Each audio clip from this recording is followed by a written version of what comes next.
Hi, change the mind map viewers. இன்றைக்கி நம்ம ரெண்டு சொல்லுக்கு ஒரு சின்ன மீனிங் மட்டும் பார்க்கலாம். தானம், தர்மம் ரெண்டும் நல்ல செயல்கள் தான். தானம்னா என்ன, தர்மம்னா என்ன? தானங்கிறது ஒருத்தருக்கு ஹெல்ப் பண்ணுறது, அதாவது பணமாகவோ பொருளாவோ கொடுத்து ஹெல்ப் பண்ணுறது. தர்மங்கிறது ஒரு நியாய வழியை, கடமையை, ஒழுக்கத்தை நேர்மையாக கடைபிடிக்கிறது. இது நார்மலாக சொல்கிறது. கலோக்கியலாக கேட்டிங்கன்னா, தானங்கிறது தெரிஞ்சவங்களுக்கு கொடுக்குற பணம், சாப்பாடு, இதெல்லாம் தானம், அன்னதானங்கிறாங்க. ஃபார் எக்ஸாம்பிள், இதில் நம்ம திருவண்ணாமலையில் கிரிவல பாதையில் கொடுக்கறது அன்னதானம்.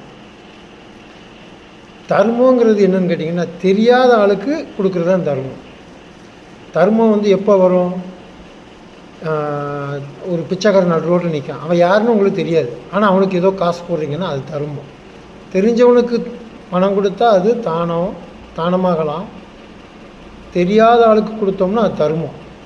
இதுதான் கலோக்கியல் லாங்குவேஜில் உள்ளது. இன்னொரு விஷயமா இன்னொரு வீடியோவில் சந்திக்கலாம். நன்றி, வணக்கம்.